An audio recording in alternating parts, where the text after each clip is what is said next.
বেলাল ডাক দিয়ে বলে, আজরাইল, আমার যখন জান কবজ করবা, আমি চাই নামাজের সিজদার হালতে আল্লাহর দরবারে আমি যাই। সুবহানাল্লাহ। কোন হালতে যাব? কেন গো? এটা তোমার আশা। যে যে আমল নিয়ে মারা যাবে সে আমল নিয়ে হাসরের ময়দানে উঠবে। আমি বেলাল চাই কিয়ামতের ময়দানে আমি যখন পুনরুত্থিত হব, আমাকে যখন ওঠানো হবে, রব্বুল আলামিনের কুদরতি পায়ে সেজদা অবস্থায় যেন আমার পুনরুত্থান হয়। গ্রামের একদল মানুষ মুসলমান নবীজির দরবারে আইসা জানতে চায় কিভাবে আল্লাহরে ডাকবো, কিভাবে জিকির করব। আইসে প্রশ্ন করছে, আমার নবীর অভ্যাস ছিল কেউ যদি প্রশ্ন করত নবী সেটার মন করা জবাব দিতেন না। মা ইয়ানতিকু আনিল হাওয়া ইন হুয়া ইল্লা ওয়াহী ইউহা। মুহাম্মদ হরগিজ না গুফতা তানা গুফতা জিবরাইল, জিবরাইল হরগিজ না গুফতা তানা গুফতা রব্বুল জলিল। নবীজি নিজে মন গড়া কোনো কথা বলেন না। যে পর্যন্ত জিবরিল আমিন আয়েশা নবীজিকে না জানায়, জিবরিলেরও কোনো কম বেশি করার ক্ষমতা নাই। রব্বুল আলামিন তাকে যা দিয়া পাঠায় তাই নবীর কাছে বলে। সুবহানাল্লাহ। আমার প্রাণী বন্ধুরা, নবী কোনো কথা বলেন না, অথচ আমরা তো মনে করছি উত্তরটা সহজ, তারপরও নবী উত্তর দিচ্ছেন না। তাফসীর ইবনে কাসিরে আসছে, আল্লাহর নবী বারবার উপর দিকে তাকান, আবার গ্রামের মানুষ, সহজ সরল মানুষ যারা প্রশ্ন করছে তাদের দিকে তাকান। সবাই প্রশ্ন কইরা চুপচাপ বসা, নবী বারবার আসমানের দিকে তাকায়। কারণটা হলো কি, জিবরাইল উত্তর নিয়ে আসে কিনা। সুবহানাল্লাহ। প্রশ্ন করছে জমিনে, উত্তর আসে লৌহে মাহফুজ থেকে আরশে আজিম হইয়া। সুবহানাল্লাহ। আমার প্রিয় বন্ধুরা, রব্বুল আলামিন ডাক দিয়া বলে, জিবরিল, আমার আদরের বান্দারা আমার বন্ধুকে প্রশ্ন করেছে। এই জিবরিল, তুমি জানো আমার বন্ধু বারবার আকাশের দিকে তাকায় কেন? আমি তোমাকে উত্তর দিয়া পাঠাই কিনা? জিবরিল, দেরি করো না, আমার বন্ধু অপেক্ষা করতেছে উত্তরের জন্য। তাড়াতাড়ি কোরআনের সূরা বাকারার একটি আয়াত নিয়ে, জবাব নিয়ে আমার বন্ধুর দরবারে হাজির হইয়া যাও। জিবরিল আমিন এসে গেল, আইসে ডাক দিয়ে বলে, ইয়া রাসূলুল্লাহ, আমার আল্লাহ উত্তর পাঠিয়ে দিয়েছেন। ওয়া ইদা সাআলাকা ইবাদি আন্নী ফাইন্নী করিব উজিবু দাওয়াতাদ দাঈ ইদা দাআনি ফালিয়াস্তাজিবুনি ওয়ালিয়ুমিনু বি লাআল্লাহুম ইয়ারশুদুন। সুবহানাল্লাহ। আমার ভাইরা, আল্লাহ পাক ডাক দিয়ে বলে, বন্ধু, আমার আদরের বান্দারা তোমার কাছে আসছে, আমার সম্বন্ধে জানতে চায়, আমি তাদের কাছে না দূরে। আল্লাহ কয়, কে কয়? আমার আদরের বান্দারা আমার সম্বন্ধে জানতে চায়, আমি কাছে না দূরে। আস্তে ডাকবে না চিল্লায় ডাকবে, আস্তে জিকির করবে না চিল্লায় জিকির করবে, জানার জন্য তোমার কাছে আসছে আর আমার আদরের বান্দা। সুবহানাল্লাহ। আমার আল্লাহ কোরআনে হাকিমে মানুষদেরকে ডাকছেন, ইয়া আইয়ুহান নাস, হে মানব মণ্ডলী। কখনো ডাকছেন ইয়া আইয়ুহাল্লাযীনা আমানু, 89 বার আল্লাহ এইভাবে ডাকছেন। আল্লাহর আদরের ডাকে আমার বন্ধুগণ, ইমানদারগণ। তৃতীয়ত আল্লাহ কখনো ডাকছেন ইয়া ইবাদি, ও আমার আদরের প্রিয় বান্দারা। সুবহানাল্লাহ। আল্লাহ বলেন, বন্ধু, আমার আদরের বান্দারা তোমার কাছে প্রশ্ন করেছে, তারা জানতে চায় আমি কাছে না দূরে, কিভাবে ডাকবে, কিভাবে জিকির করবে। বন্ধুকে বলে দাও, ওয়া ইদা সাআলাকা ইবাদি আন্নী, আমার আদরের বান্দারা আমার সম্বন্ধে তোমার কাছে প্রশ্ন করছে, বন্ধু বলে দাও ফাইন্নী করিব। না না, চিল্লায় বলার দরকার নাই, আমি তাদের অতি নিকটে। সুবহানাল্লাহ। কি উত্তর পাইছেন? আল্লাহরে কেমনে ডাকবো?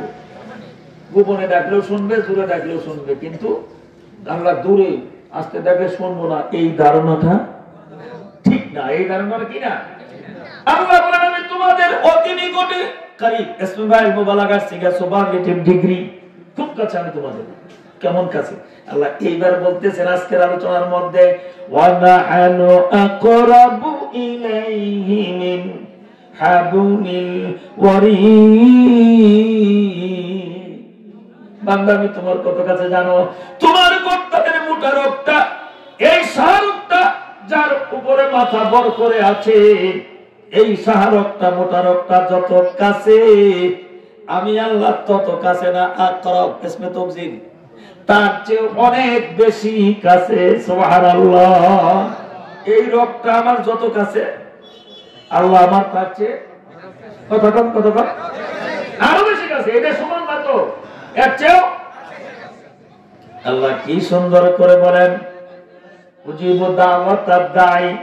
এই বান্দা শুনে দে, তুই আমারে ডাকবি, তারপর আমি জবাব দিব। তুই আমাকে ডাকবি, আমি তোর জবাব দিব, এমনটা না।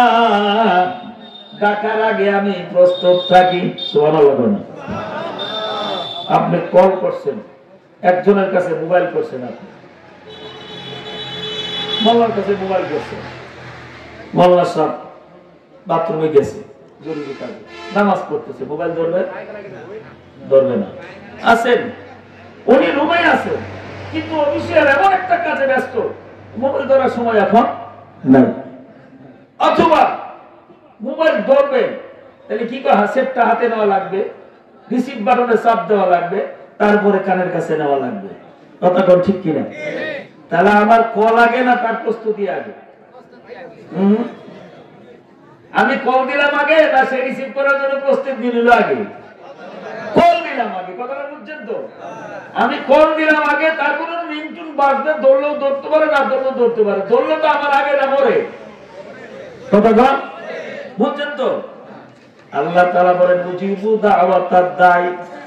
তাফসীরে কাশফ জালাল্লাহ জমক সারি লেখেন, আল্লাহ বলেন বান্দা তুই আমারে ডাকবি, তারপর আমি তোর ডাকে সাড়া দেওয়ার জন্য প্রস্তুত হব। না না না, আমি তোর ডাকে সাড়া দেওয়ার জন্য রিসিভ বাটন অন করে আগে থেকেই রেডি থাকি। উজিবু দাওয়াতাদ দাঈ, আমি দাওয়াত জবাব দেওয়ার জন্য, ডাকে সাড়া দেওয়ার জন্য হর ওয়াক্ত তৈয়ার। তোর ডাকতে দেরি হয়, আমার সাড়া দিতে দেরি হয় না। এত কাছে আমি। ইদিয়া তালাক্কাল মুতালাক্কিয়ানি আনিল ইয়ামিনি ওয়া আনিস শিমালি কাঈদ। তোমাকে আমি এত সুন্দর করে সৃষ্টি করে সমস্ত মখলুকাতের উপরে সবচেয়ে সুন্দর আকৃতি দিয়ে এত মায়া মোহব্বত করে বানাইলাম। বান্দা তুই দুনিয়ায় যায় কি করবি? এই জন্য দুইজন লেখক তোর দুই কাঁধে বসাইয়া দিলা। কে বসাই দিছে? কিরামান কাতিবিন ইয়ালামুনা মা তাফআলুন। সম্মানিত দুইজন ফেরেশতা দুই কাঁধে বসাইয়া দিছে।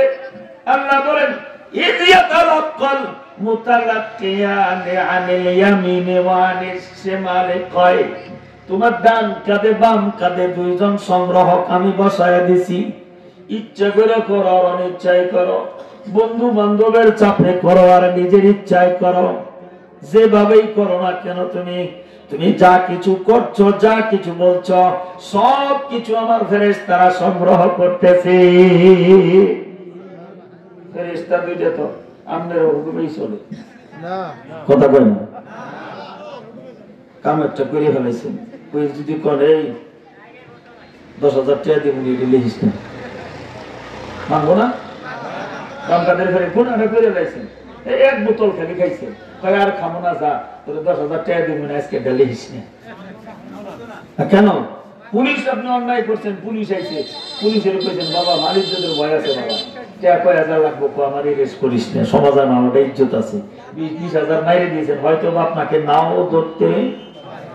এই বিলে কি হেবা কি বা ঘুষ খায়? হ্যাঁ, ধরতে পারছে। এই দুটা আপনার দখলে না। ওই প্রধানমন্ত্রী, প্রধান উপদেষ্টা, প্রেসিডেন্ট, তুমিও যদি বলো আজকে করছি আর করবো না, এদের দেখিস না, কি চাস বাংলাদেশের ময়মনসিংহ বিভাগ করে দিয়ে দিব, তুমি আমার আল্লাহ কি সুন্দর করে বলেন, বান্দা এই আয়াতটা বুঝলে জীবনে গুনাহ করার ক্ষমতা তোমার নাই। আল্লাহ সিসি ক্যামেরা বসায় দিছে, সাথে সাথে 2 জন লেখক তোমার কাঁধে বসায় দিছে। ইদিয়াতাওয়াক্কাল মুতালাক্কিয়ান আনিল ইয়ামিনি ওয়া আনিশ শিমালি কাঈদ। একজন ডানে, একজন কোথায়? কি করে তারা? মা ইয়ালফিতু মিন কাউলিন ইল্লা লাদাইহি রাকীবুন আতীদ। যে কোনো বান্দা যে কোনো কথা মুখ দিয়ে উচ্চারণ করে, কইলে ভাইনি করে কইছি তাইলে হল লাগবো, মস্করি করে কইছি, এই রিল্যাক্স কি হয়ে যায় করি, আমি কইছিল মনে তে কই নে রিল্যাক্স না, এমন কি কোনো সুযোগ আছে? না। মা ইয়ালফিতু মিন কাউলিন, তুমি মুখ দিয়ে যত কথা উচ্চারণ করো, আল্লাহ তাআলা সেই অতন্দ্র প্রহরী ফেরেশতা সব কিছু লিখতেছে, অডিও ভিডিও ক্যামেরা করতেছে। অস্বীকার করার জো আছে? আরে ওয়াজাআত সাকরাতুল মাউতি বিল হক। এমনি ভাবে লিখতে লিখতে হঠাৎ করে একদিন আজরাইল তোমার কাছে হাজির হয়ে যাবে, মৃত্যুর যন্ত্রণা তোমার শুরু হয়ে যাবে। আমার প্রাণের বন্ধুরা, আমার আল্লাহ বলেন কুল্লু নাফসিন যায়িকাতুল মউত, জীবন আছে যার, মরণ আছে তার। জোরে কোন ঠিক কিনা? মরণ থেকে যতই পালাও, আরে মরণ থেকে যতই পালাও, মরণ তোমায় লইবে গিরি। যদিও সুদূর আকাশ পানে, যদিও সুদূর আকাশ পানে, লুকাও সেথায় লাগাইছি, ওই ফালাবা জায়গা আছে। ওয়ালাউ কুনতুম ফি বুরুজিন মুসাইয়াদা, সুদৃঢ় দুর্গের মাঝে পালাও, আসমানে সিঁড়ি লাগায় যদি যাও, না না, মরণ থেকে কেউ তোমরা পালাতে পারবে। আল্লাহ বলেন ওয়াজাআত সাকরাতুল মাউত বিল হক, অবশ্যই মৃত্যুর যন্ত্রণা আসবে, এটাই বাস্তব, সত্যের সাথে আসবে। দালিকা মা কুনতা মিনহু তাঈদ, যতই চেষ্টা করো তুমি, তার থেকে কোনোদিন তুমি পালাতে পারবে না। অবশ্যই মৃত্যু তোমাকে ধরবে। কখন আসবে মৃত্যু? ইদা জাআ আজালুহুম লা ইস্তাখিরুনা সাআতান ওয়া লা ইস্তাকদিমুন। মায়ের গর্ভে যখন আমার আল্লাহ তাআলা সৃষ্টি করেছেন, 4 মাসের সময় আমার কপালের ভিতর হাত লেগে দিয়েছে, আক্তর জামান তোর জন্য বাজে গাত দিন, সবার কপালে মায়ের পেটের মধ্যে লিখে দিয়েছে। আসমান জমিন সৃষ্টির 50,000 বছর আগে আল্লাহ তকদির লিখেছেন, সেই তকদিরে লাউহে মাহফুজ থেকে ফেরেশতা সংগ্রহ করে আপনার আমার কপালে লিখে দিয়েছে। আক্তরুজ্জামান যতই ওয়াজ করো, তাফসীর করো, তোমাকে কিন্তু এতদিন দুনিয়ার জীবন দিলাম, হায়াত দিলাম, লা ইস্তাখিরুনা সাআতান ওয়া লা ইস্তাকদিমুন, এক কদম তোমাকে সামনে বাড়তে দেওয়া হবে না, এক মুহূর্ত সে সময়ের আপিস করা হবে না। সবার সবার বেলায় এই হুকুম। আমাদের বেলায় আমরা বলি লোকটা অকালে মরে গেল গো, এই কথা জায়েজ না। অকাল বলতে কোনো কথা নাই, ওইটাই তার কাল। ওই সময় মরবে, এভাবেই মরবে। আরে লোকটা কেল্লে গিয়ে রেল লাইনের পাশে গেল গো, ট্রেনের ধাক্কায় লোকটা মারা গেল, এই সরকার ওইদিকে না গেলি তুই তো ফিরিতে পারবি না। না ভাই, এটাও ইমানের বিপরীত কথা। ওখানে সে যাবে, তার মৃত্যু ওখানে লেখা, ওখানেই সে মরবে, এটাই বিধান। কাজেই আজ থেকে আমরা এই কথাটা আর বলবো না লোকটা অকালে মারা গেল, এই কথাটা ইসলাম বিরোধী, ইমান বিরোধী। কথা বুঝাইতে পারছি? আর কেউ বলবো 3 মাসে মারা যায়, 3 দিনে মারা যায়, আর 100 বছর পরে মারা যায়। যে যখন মারা গেছে এটাই তার টাইম, এটাই নির্ধারিত, এই সময় সে মরবে, এটাই নিয়ম। দুইটা জিনিস মানুষকে স্থানান্তর করতে বাধ্য করে, 1 নাম্বার তার রেজেক, 2 নম্বরে তার মত। রেজেক আছে যেখানে, যেতে হবে সেখানে, তোমার কোনো দোষ নাই, কিন্তু জেলখানায় তোমার রেজেক লেখা আছে।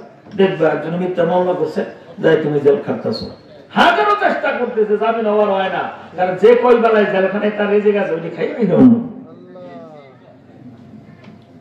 এটাই আমাদের ঈমান, এটাই আমাদের ইয়াকিন।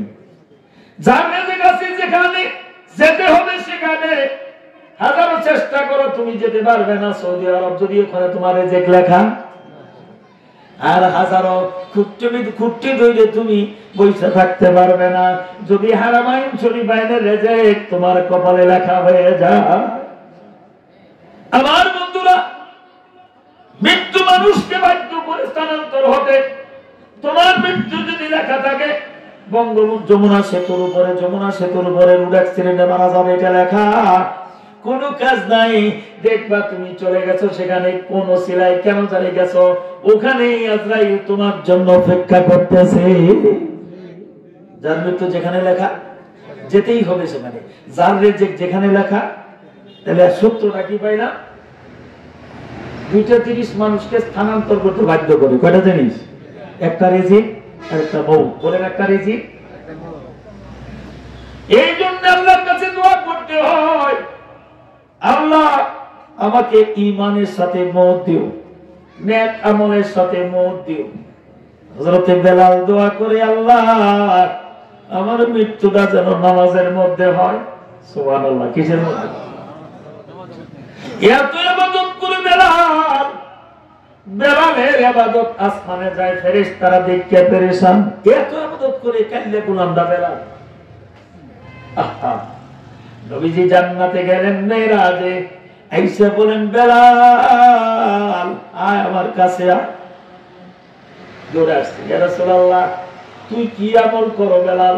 আমি দেখলাম জান্নাতে তুমি আমি নবীর আগে আগে হাঁটতেছো, তোমার জুতার আওয়াজ আমি পাইলাম বেহেশতে। আর আসতে কোন বেলালের সাথে নবীর সম্পর্কটা কি বুঝেন নাই? বাবার সাথে ছেলের সম্পর্ক যেমন, এমন সম্পর্ক ছিল গো। ছোটকালে আমাদের ঘরের মূল ঘর আব্বা যে করে থাকতেন, পাশে একটা দোতলা ঘর ছিল আমার ছাত্র জীবনে।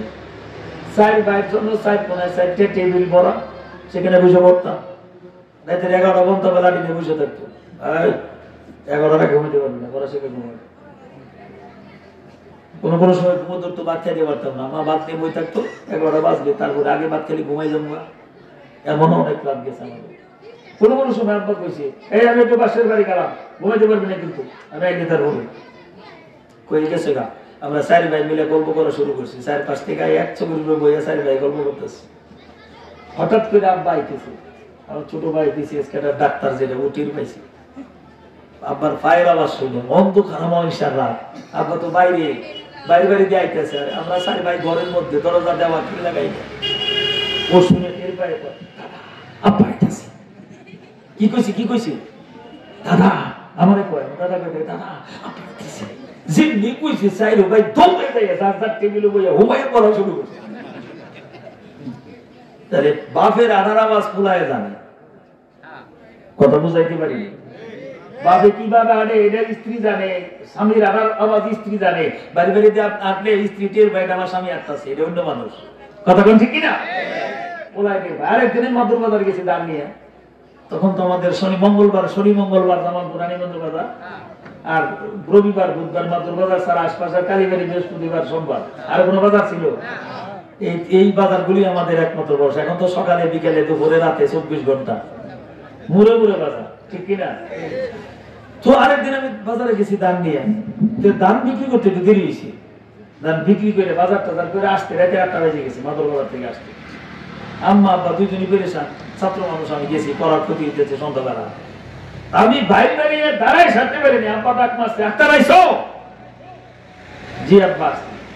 কমন হিসাব অন্ধকার, তখন কারেন্ট ভাড়ানোর খবর নাই, 80 সালের ঘটনা, 86 সালে কারেন্ট আসা আমাদের দেশে। তাহলে অন্ধকারের মধ্যে আমি বাড়ি বাড়ি কেবল দাঁড়াই, বাড়ি ঢুকতেছি, এই সময় আব্বা ঘরের ভিতর থেকে ডাক মারছে, দরজা জানলা বন্ধ, আক্তার আইছো? ফুলার পায়ের আওয়াজ বাপে জানে। কথা বুঝাইতে পারছি? আমি জি আব্বা আইছি। আম্মা তাড়াতাড়ি দরজা খুলে একটা বসে, বাবা তো দেরি করছো। আমার আব্বা ধান বেচতে দেরি হয়েছে, তো বাজার করতে একটু দেরি হইল। কোনো সমস্যা নেই, কোনো সমস্যা নেই। আমি বুঝাইতে চাইলাম বাপের পায়ের আওয়াজ পুলায় জানে, পুলার পায়ের আওয়াজ। নবীজি জান্নাতে গেছে, হাঁটতেছে জিবরাইলের সাথে, জান্নাত দেখতেছে মেরাজ রজনীতে। নবী টের পাইলেন আমার আগে আগে কে যেন হাঁটে গো। মানুষ দেখা যায় না, পায়ের আওয়াজ। নবী মনে করলেন এই পায়ের আওয়াজটা আর কারো নয়, আমার বেলালের। সুবহানাল্লাহ। নিগ্রো বেলাল, কালো বেলাল, পরনে শুধু একটা লুঙ্গি, আর কোনো কাপড় তার নাই। একবার চাইলে ইচ্ছা করে দ্বিতীয়বার তার চেহারার দিকে কেউ চায় না। ঠোঁট দুইটা মোটা, নাকটা চ্যাপ্টা, ঠোঁট দুইটা মোটা, পা দুইটা ফাটা, কালো কুচ্ছিত মহিষের চেয়েও কালো। ইচ্ছা করে কেউ চায় না। ওই বেলাল নবীজির আগে আগে হাঁটে গো। নবীজি বলেন ইন্নাল্লাহা লা ইয়ানজুরু ইলা সুওয়ারিকুম ওয়া আমওয়ালিকুম ওয়ালাকিন ইয়ানজুরু ইলা কুলুবিকুম ওয়া আমালিকুম। আয় উম্মতেরা শোনো, আল্লাহ তাআলা তোমাদের চেহারা দেখে না। একবার আছে না, না সামনে দাঁড়াই, আমি তো শাহরুখ খানের চেয়ে খারাপ না। আবার আরেকজনে দাঁড়াই, তো আমি তো পরিমাণের চেয়ে খারাপ না। সুন্দরীদের আলাদা, সুন্দর সুন্দরীদের আলাদা একটা বাহাদুরি আছে কিনা? তারপরই তোর বাহাদুরি। আল্লাহ কি কইছে? আল্লাহ কারো চেহারার দিকে তাকায় না, আল্লাহ কারো সম্পদের দিকে তাকায় না। তাহলে আল্লাহ দেখে না তোদের চেহারা, দেখে না তোদের সম্পদ। ওয়ালাকিন ইয়ানজুরু ইলা কুলুবিকুম ওয়া আমালিকুম। আল্লাহ দেখে তোমাদের দিল, তোমার অন্তর। আল্লাহ দেখবে তোমার আমল। জোরে কোন সুবহানাল্লাহ। চেহারা আর সাহাবী কি ছিল না, কিন্তু রাসূল পাইলেন কারে যায়? কথা না, বেলালের বাইরে আওয়াজ পাইলেন। নবীজি কই বেলাল, তুই কি আমল করবো জান্নাতে আমার আগে আগে তুমি হাঁটলা, আমি আওয়াজ পাইলাম তোমার পায়ে। বেলাল কয় রাসূল আপনার কাছ থেকে যা শিখেছি তাই তো আমল করি, আমার বাইরে তো কোনো বন্ধু নাই। রাসূল কয় বেলাল বিশেষভাবে যত্ন সহকারে কোন আমলটা তুমি বেশি করো? বেলাল কয় হুজুর মনে হয় একটা আমল গুরুত্ব দিয়ে করে, যখনই ওযু করি তখনই 2 রাকাত নামাজ পড়ি। তাহিয়াতুল ওযু। আমরা তো এটা খালি শুক্রবারের আমল, সারা বছর করি না। কোন দিন করি না ভাই?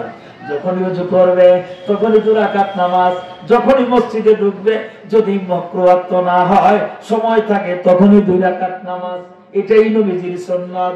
হযরত বেলাল বলে রাসূলুল্লাহ যখনই ওযু করি তখনই 2 রাকাত নামাজ পড়ি, আপনার কাছ থেকে শিখেছি। এইটা যেদিন শুনেছি আপনার জবান থেকে কোনদিন আর বাদ যায় নাই। রাসূল কয় বেলাল রে, তোর এই আমলেই তোকে এই পর্যন্ত পৌঁছিয়ে দিয়েছে।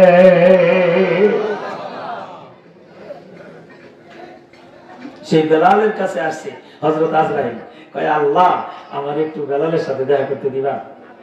আজরাইল কয় কি কয়? কথা বলে রে, চিনেন তো? ওই আজাদে চিনছে, আমরা আমি এখনো চিনলে আর ধরা খাওয়া আর ভয় নেই। ভয় আছে? হযরত বেলাল এমন ইবাদত করে আল্লাহর দরবারে পৌঁছে ফেরেশতারা আশ্চর্য হয়ে যায়, এই কেল্লে মানুষটা এত ইবাদত কেমনে করে গো? আজরাইল কয় আল্লাহ আমার একটু পারমিশন দিতা, আমি আল্লাহ তোমার বান্দা বেলালের সাথে দেখা করতাম, এত ইবাদত করি। তারপরে কোলার সাথে একটু দুস্তি করতাম। কে কর? জোরে গো। এসপি সাহেব, আইজি সাহেব যদি আমরা বুঝতে হয় কোন কেসে আপনার কার অনুমতি ছাড়া কি রেস্ট করতে পারবে না? আইজি নেয়, এসপি নেয়, আজরাইল আল্লাহ মঞ্জুর করছে। যাও, আজরাইল মানুষের সুরত দিয়ে মানুষের সুরত ধরে আসছে বেলালের কাছে। আসসালামু আলাইকুম ইয়া বেলাল। বেলাল সালাম দিছে, কি ফাল হাল, কেমন আছো? বেলাল কে আলহামদুলিল্লাহ আমি ভালো আছি। আপনারা তো চিনলাম না, আমারে চিনবাও না, দেখো নাই তোমারে কোনোদিন। মানিনটা বলেও আনা মালাকুল মউত, আমি আজরাইল। সুবহানাল্লাহ। বেলাল কয়, আজরাইল তুমি আসছো আমার নীতিরা দেখা করতে? কই দুই কামে, প্রথমত দেখা করতে আসছে। আজরাইল ডাক দিয়ে বলে, বেলাল তোমাকে আমি ভালোবাসি। সুবহানাল্লাহ। তোমাকে আমি, এই জন্য আপনি যদি কোন আলেমকে, কোন আল্লাহওয়ালা লোককে ভালোবাসেন, তারা জানাই দেওয়া সুন্নাত। হুজুর আপনারা আমি আল্লাহর রাস্তে ভালোবাসি, দুনিয়ার জন্য না। কি জন্য ভালোবাসি? হুজুর আমি আপনাকে আল্লাহর রাস্তে ভালোবাসি। তাহলে লাভ হবে কি জানেন? হুজুরও আপনাকে ভালোবাসবেন, আপনার দোয়ার ভিতরে হুজুর আপনাকে স্মরণ করবে, আল্লাহ যারা মানে মহব্বত করে ভালোবাসে তাদেরকে মাফ করে দাও, তাদেরকে হেদায়েত দাও। আপনি না বলে মনে মনে থাকলে দোয়া পাইলেন না। এই জন্য সুন্নত হলো কি, আপনি যারা ভালোবাসেন তারা কি আল্লাহর জন্য ভালোবাসেন। কি জন্য? দুনিয়ার জন্য, চেহারার জন্য, সামসাগিরি করার জন্য, কিছু পাওয়ার জন্য? আল্লাহ পাওয়ার জন্য, আল্লাহর মহব্বতে, হব্বু ফিল্লাহ, বুগদু ফিল্লাহ। আল্লাহর জন্য ভালোবাসা, আল্লাহর জন্য শত্রুতা। যাকে, যে আলেমকে আপনি মহব্বত করে ভালোবাসেন, তাকে জানাই দেওয়া, ভাই আমি আপনার আল্লাহর ওয়াস্তে মহব্বত করি। ভাষাটা কি হবে বলেন? আল্লাহর ওয়াস্তে, আল্লাহর জন্য আপনাকে আমি ভালোবাসি, এটা জানাই দিবেন। তাহলে আপনি উনি যত দোয়া করবেন, দোয়ার ভিতরে আপনি শামিল থাকবেন। আজরাইল কয়, আমি আপনাকে ভালোবাসি বলে। বেলাল কয়, আজরাইল আপনারা আমিও ভালোবাসি। বেলাল একটা সুযোগ পাইল, আজরাইল আমার বন্ধু হইল। সুবহানাল্লাহ কন্যা। প্রধানমন্ত্রী প্রেস সচিব যদি আমার বন্ধু হয়, তাহলে কত কাম বাগানো আমার জন্য। আজরাইল বন্ধু হয়েছি, বেলাল বন্ধু হয়েছি। বেলাল কয়, আজরাইল তুমি তো আমার বন্ধু, আমি তোমার বন্ধু, তাই না? হ্যাঁ, বন্ধু তো বন্ধুর আবদার রক্ষা করে, অবশ্যই ফেলতে পারে না, অবশ্যই। তাহলে তোমার কাছে আমার একটা আবদার।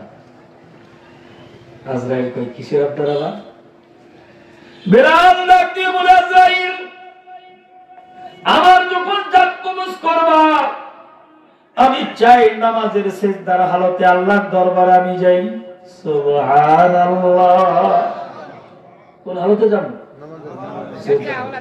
কেন গো? এটা তোমার আশা।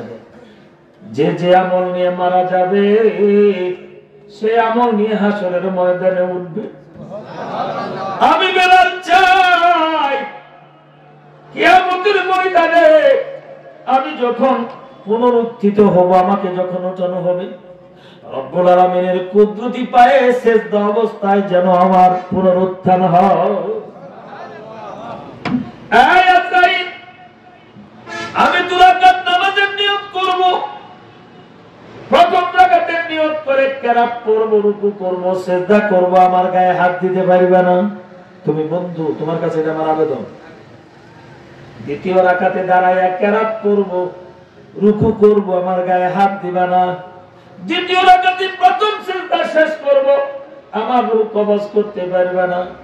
আজরাইল রে, দ্বিতীয় রাকাতের শেষ সিজদায়, দ্বিতীয় সিজদায় আমি যখন যাব, 3 বার তাসবিহ কমপক্ষে শেষ করব, তারপরে আমার গায়ে হাত দিবা। যতক্ষণ জান কবজ না করব, আমি সিজদার থেকে মাথা তুলব না।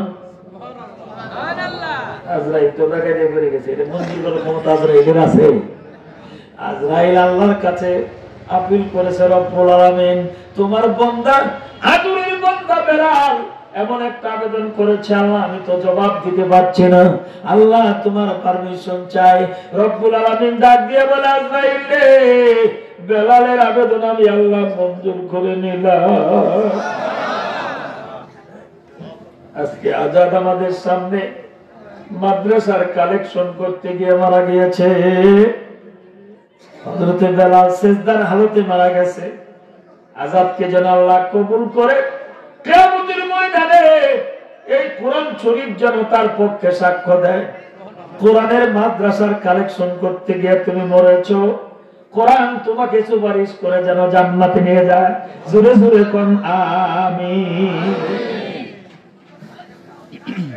আমার প্রিয় বন্ধুরা, আল্লাহ বলেন ওয়াজাআত সাকরাতুল মাউত বিল হক, মৃত্যুর যন্ত্রণা অবশ্যই আসবে, অবশ্যই আসবে।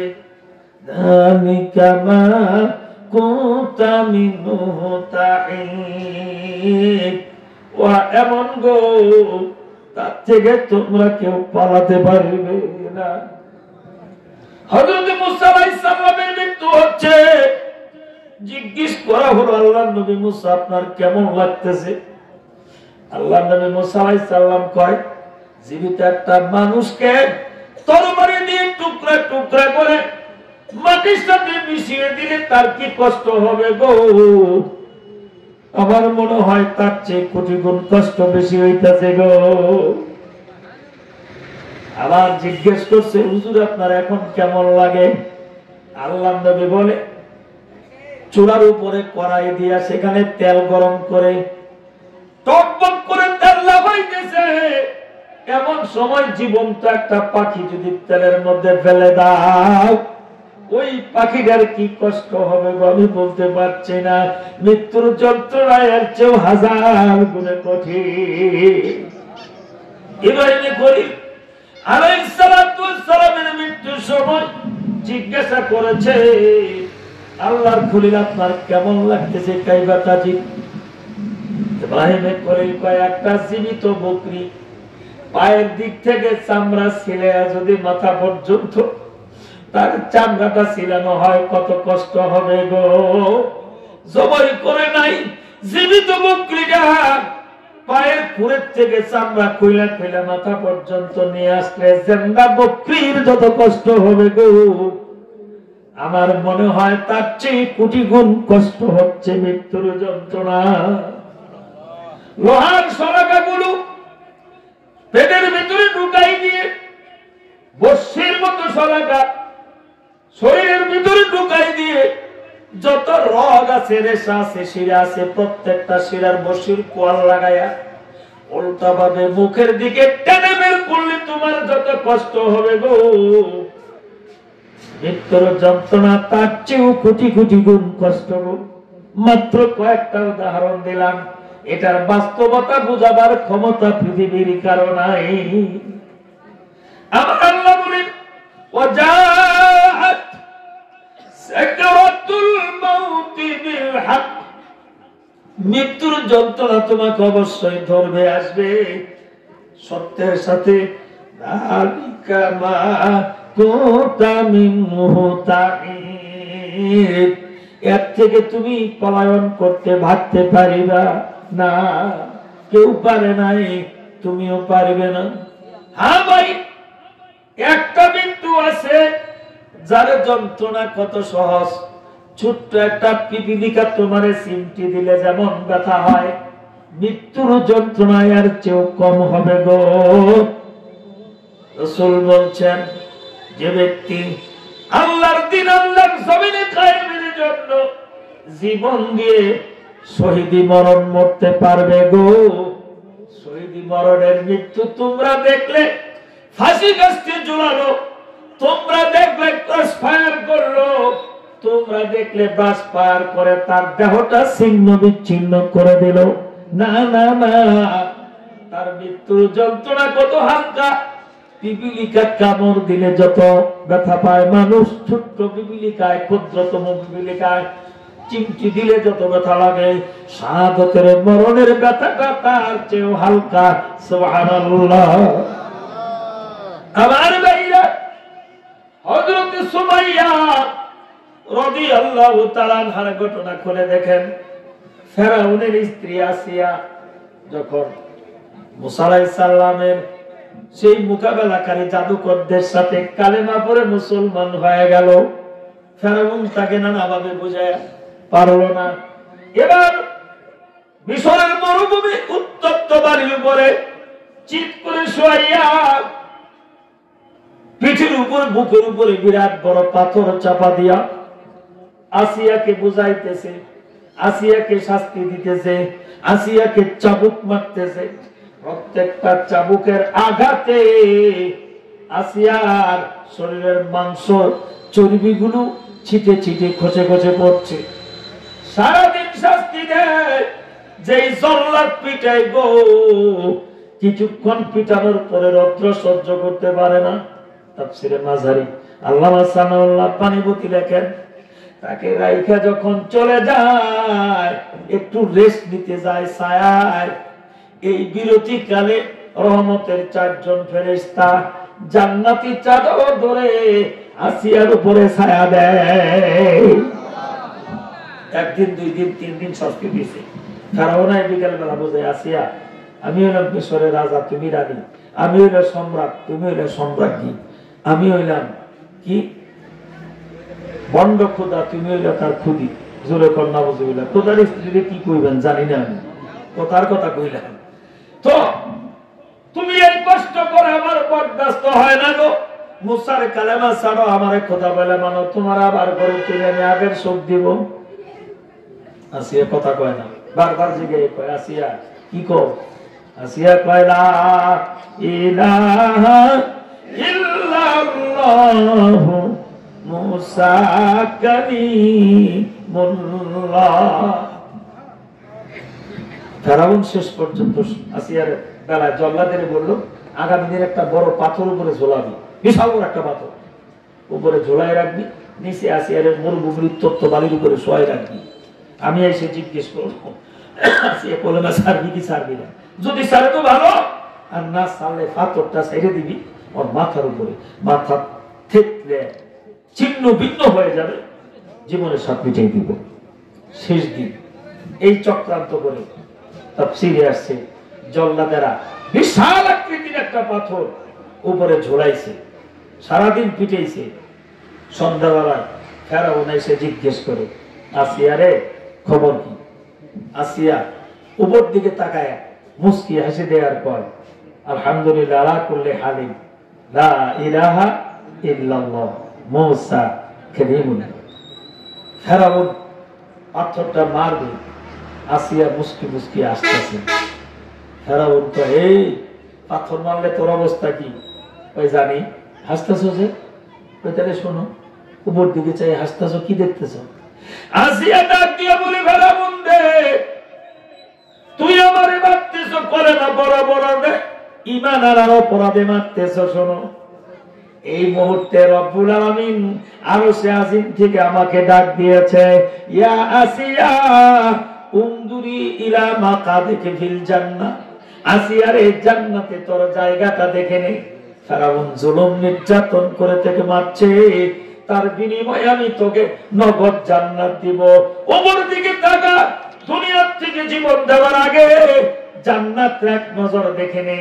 আসে উপরের দিকে তাকাইছে, তাকায় দেখে 7টা আসমানের গেট খোলা হয়েছে। আবার উপর দিকে তাকালাম, তাকায় দেখি জান্নাতের ফেরেশতা রিদওয়ান 8টা বেহেশতের দরজা খুলে দিয়েছে। 8ম জান্নাত অর্থাৎ জান্নাতুল ফেরদাউসে আমি আসিয়ার নামে বরাদ্দ একটা বিল্ডিং, একটা ইট স্বর্ণ দিয়ে বানানো, আরেকটা ইট রূপা ডিজাইন করছে, যতই লাগছে একটা স্বর্ণের আর একটা রূপার জাফরান দিয়ে গাঁথনি দিয়া সব সামুদ্রিক সেই বিল্ডিং এর ভিতরে দেওয়া। সেই বিল্ডিং এর সাইনবোর্ডে আমি আসিয়ার নাম লেখা।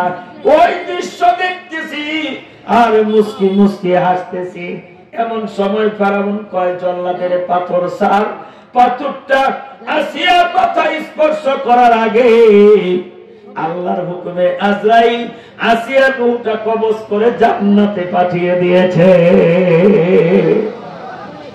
শাহাদাতের বড় আল্লাহর জমিনে আল্লাহর দ্বীন কায়েম করার জন্য যারা জীবন দেয়, আল্লাহ তাদেরকে এই মর্যাদা দেয়। প্রথম পুরস্কার আল্লাহ কয়, তার জীবনের গুনাহ আমি মাফ করে দিলাম। 2 নম্বর পুরস্কার, দুনিয়ার চোখ দিয়ে জান্নাতটা তোর জন্য এখনই তোর কোন জান্নাতে দেবে দেখ। কেন আমি যত বড় বুজুর্গ হই, কবরের গোতা কম বেশি কিছু খাওয়ানি লাগবো ভাই নেই। কি সেটা? ডান পাশের হাতটি বাম পাশে ঢুকে যাবে, বাম পাশে ডান পাশে ঢুকে যাবে এমন একটা চাপ দিবে গো, শহীদের কবরের আযাবের বালাই নাই। শাহাদাতের ময়দানে পড়বে লাশটা, তার রূহটা জান্নাতের হুরগেল মা ফেরেশতারা নিয়ে স্লোগান দিতে দিতে আল্লাহর জান্নাতে পৌঁছিয়ে দিবে। কবর আযাবের বালাই না। আমার প্রিয় বন্ধুরা, এই জন্য আল্লাহ বলেন ওয়ালা তাকুলু লিমান ইউকতালু ফি সাবিলিল্লাহি আমওয়াত বাল আহইয়াউ ওয়ালাকিন লা তাশউরুন। আল্লাহর রাস্তায় যারা জীবন দেয় তোমরা তাদেরকে মরা বলিও না। কি বলো না? মৃত বলিও না, তারা মরছে কইও না। আল্লাহ কয় তোমাদের দৃষ্টিতে মারা গেল, আমি আল্লাহর দৃষ্টিতে তারা আজীবন জীবিত। বাল আহইয়া ওয়ালাকিন লা তাশউরুন। দুনিয়ার বিবেক দিয়ে তোমরা এটা বুঝতে না, এটা আমার কুদরতি মুআমালা। জোরে বলেন সুবহানাল্লাহ। বদর যুদ্ধে শহীদ হলো 14 জন, কাফের কুত্তা মারা মরল 70 জন, আবু জাহেল সুদ্দা। আর মুসলমান শহীদ হলো কত জন? 14 জন।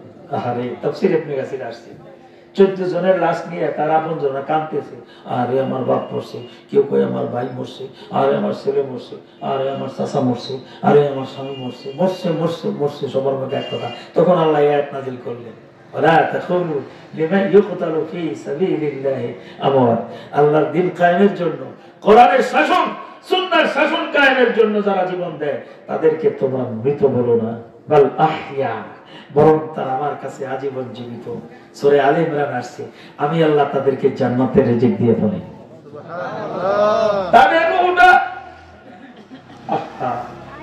শাহাদাতের ময়দান থেকে নিয়ে যায় জান্নাত থেকে আল্লাহ একটা পোশাক পাঠায় দেয়। এক তাফসীরে আছে একটা রেশমি রুমাল, সেই রুমালে জান্নাতের সুগন্ধি মাখা। আজরাইল রূহটা কবজ করে শহীদের রূহটা জান্নাতি রেশমি রুমালে আল্লাহর দেওয়া সুগন্ধি মাখায়। আল্লাহ রাসূল বলেন 7 আসমান জমিন সুগন্ধিতে মোহিত হয়ে যায়, মানুষ তোমরা সেটা টের পাও না। এই সুগন্ধি মাখাইয়া ফেরেশতারা স্লোগান দিতে দিতে প্রথম আসমানে নিয়ে যায়, এই দরজা খোলো। খুলছে, ওর থেকে আরেক দল ফেরেশতা রিসিভ করে। আসমানের নিচে যারা, তাদের উপরে যাওয়ার পারমিশন নাই। ওই ফেরেশতারা তাকে বহন করে দ্বিতীয় আসমান পর্যন্ত নেয়। দরজা খুলে সেখান থেকে তৃতীয় আসমানের ফেরেশতা নিয়ে যায়। স্লোগান দিতে দিতে আহলান সাহালান মারহাবান মারহাবান, বুঝেন নাই তো? আহলান সাহালান মারহাবান মারহাবান, শুভেচ্ছা স্বাগতম শহীদের আগমন। সুবহানাল্লাহ। এই বলতে বলতে 7 স্তর পাড়ি দিয়া সিদরাতুল মুনতাহায় যায়। সেখানে অপেক্ষা করে আল্লাহ বলেন আমার প্রিয় বান্দা তার রূহটাকে ইল্লিনের ডায়েরিতে লেখাইয়া আবার তার দেহের ভিতরে ফেরত দাও। সুবহানাল্লাহ। ইল্লিনের ডায়েরিতে লেখাইয়া দুনিয়াতে পাঠাই দেয়। ও সবকিছু দেখে আপনারা কে জানাজার প্রস্তুতি নিতেছেন, কে কাফনের কাপড় কাটতেছে, কারা কবর খুঁজতেছে, সব দেখে মগর কিছু বলতে পারে? সব দেখার তার ক্ষমতা আল্লাহ তাআলা তারে দেয়। সবকিছু দেখে জানাজা আপনাদের সঙ্গে লাশের সাথে, আজাদের লাশের সাথে আজাদের রূহ যাইতেছে, আজাদের লাশ রূহ দেখতেছে, আমরা কে কে জানাজা পড়তে যাচ্ছি, কিভাবে যাচ্ছি, আমরা সবকিছু দেখে। আমার প্রিয় বন্ধুরা, এই জন্য ওই মৃত্যুর যন্ত্রণা থেকে বাঁচার জন্য নেক আমল করতে হবে বেশি বেশি।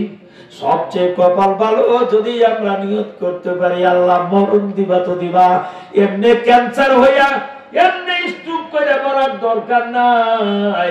যেই মরণে যন্ত্রণা নাই, যেই মরণে নগদ জান্নাত, আল্লাহ সেই শহীদি মরণ তোমার কাছে চাই। জোরে বলো আমি কি মরণ চাই? জোরে কর, শহীদি মরণ চাই, যেই মরণে মৃত্যুর যন্ত্রণা নাই, যেই মরণে নগদ জান্নাত। যত বুজুর্গ হও তোমার কিছু না কিছু আমাদের বাচ্চাকে জাল খাটতেই হবে। একমাত্র শাহাদাতের ময়দান থেকে এই পাশে দুনিয়া, ওই পাশে জান্নাত, একটা সেতু পার হতে হবে, একটা ব্রিজ পার হতে হবে। ওই ব্রিজটার নাম হলো মওত। সুবহানাল্লাহ।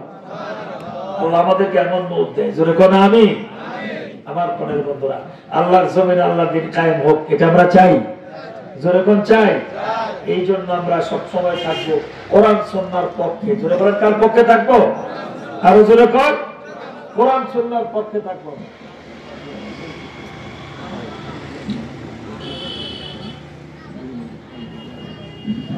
আমরা কোরআন সুন্নাহর পক্ষে থাকবো, বলেন আলহামদুলিল্লাহ, আরো জোরে বলেন আলহামদুলিল্লাহ।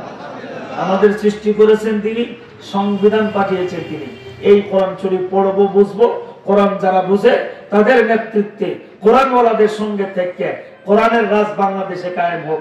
নবী আর আসবে না। আজ থেকে যদি ভালো মনে করেন, যখনই তাহাজ্জুদ নামাজ পড়বেন, আরো যদি সুযোগ পান প্রতিদিন 2 রাকাত নামাজ বাড়ায় পড়বেন। আল্লাহ জালেম স্বৈরাচারীর মুখ আমরা দেখবে চাই না। আমরা আল্লাহ তুমি বলেছো খাতামুন নবীন, নবী আর আসবে না, কিন্তু তুমি কও নাই ওমর আসবে না। আল্লাহ ওমরের মতো একদল শাসক আমাদের বাংলাদেশে চাই, জোরে বলেন আমিন। এটা বলতে বাধা আছে? সবাই কয় না গো, সমস্যা আছে তাহলে। হ্যাঁ, কার মতো শাসক চাই? জোরে কর। রাতের আধারে ঘুরে ঘুরে খবর নেয় কোন চলায় আগুন জ্বললো, কোন চলায় আগুন জ্বলে না, কে চিকিৎসা পাইলো, কে চিকিৎসা পাইলো না। ঘুরতে ঘুরতে ঘুরতে ঘুরতে একদিন এক বেচারির ঘরে হাজির, বাচ্চাগুলো কাঁদতেছে, বেচারি চুলার উপরে খালি পাতিল দিয়ে পানি দিয়ে জাল দিতেছে, বেচারির প্রসব ব্যথা, বাচ্চাগুলোরে কে খাওয়ায়, ঘরে খাবার নাই, বাতি জ্বালাবার মতো জৈতুন তেল নাই, প্রসব ব্যথার সময় তাকে একটু সহযোগিতা করবে কোনো ধাত্রী নাই। হযরত ওমর চলে আসলেন, রাতের আধারে শব্দ বেশি চলে আসলেন, আইসা গোডাউনে গেছে, সরকারি গোডাউনে যায়, কয় আমার 1 বস্তা আটা দাও। হুজুর আটা দিয়ে কি করবেন? দাও আমারে। হুজুর কই নিবেন? কোন আমরা নিয়ে দিই। কয় না আমি নিব। হযরত বেলাল কেশিয়ার ছিল, সেই আপনার কি বলে খাদ্যমন্ত্রী, কয় হুজুর আপনি খলিফাতুল মুসলিমিন, অর্থনৈতিক খলিফা, আপনি বুঝা নেবেন। হুজুর আমরা তো সাহাবী থাকতে, হুজুর খলিফা দেন, আমি বেলাল নেব। কয় না বেলাল, কিয়ামতের দিন আমার গুনাহের বোঝা তুমি নিবে না, দুনিয়াতে আমাকে আটার বোঝা নিতে দাও। আল্লাহর আদালতে আমি ওমরকে দাঁড়াতে হবে যে একটা মহিলা প্রসব ব্যথায় কাতর, আমার দেশের ভিতরে তার চিকিৎসা দেওয়ার মতো কেউ নাই, ধাত্রী নাই, তার ঘরে জয়তুন তেল বাতি জ্বালাবে, 1 ফোঁটা জয়তুন তেল নাই, তার সন্তানেরা খায় ঘুমাবে, কোনো খাবার নাই, আমাকে আল্লাহর আদালতে জবাব দিতে হবে। হযরত ওমর আটার বস্তা নিয়ে বাড়িতে গেছে। বিবি রে, বেহেশতে যাওয়ার একটা আমল করার সুযোগ আসছে। কি আমল? যে তোমার এক বোন প্রসব ব্যথায় কাতর, চলো যাই, যদি আজকে একটু সুযোগ পাও তারে একটু খেদমত করে বাচ্চাটা প্রসব করাও, আল্লাহ তাআলা তোমাকে জান্নাত দিবে। আরে ভাই, ভক্ত পৃথিবীর বাদশার স্ত্রী হযরত ওমরের স্ত্রী বলতেছে, এই সুযোগ আল্লাহ তাআলা আজকে আমাকে দিয়েছেন, আলহামদুলিল্লাহ। চলেন, আপনি প্রতিদিন দেখে ঘুরে ঘুরে মানুষ দুঃখ বেদনা দূর করুন, আমার সুযোগ দেন না, এই সুযোগ আমি হাতছাড়া করবো না। একটা মেয়ে প্রসব ব্যথার সময় যা কিছু দরকার সব ব্যাগের মধ্যে নিয়ে কিছু জয়তুন তেল সহ রওনা হয়ে গেছে আপনার খলিফা ওমর। আবার বস্তা নিয়ে আগে আগে, অর্ধ পৃথিবীর বাদশা পিছে পিছে আসতেছে তার স্ত্রী, ফার্স্ট লেডি। কি বলে ফার্স্ট লেডি? বুঝেন, প্রেসিডেন্ট প্রধানমন্ত্রীর স্ত্রীকে কি বলে? First lady. ফার্স্ট লেডি যাইতেছে পিছে পিছে, যায় ঘরের দরজায় যায়, আদার বস্তাটা ফেলাইয়া ওমর ঘরের পিছনে চলে আসছে, বিবির ভিতরে ঢুকাই দিছে। তার বিবি ভিতরে যায় জয়তুন তেল ভরে দোয়াতের ভিতরে আগুন লাগাইছে, আলো জ্বলছে।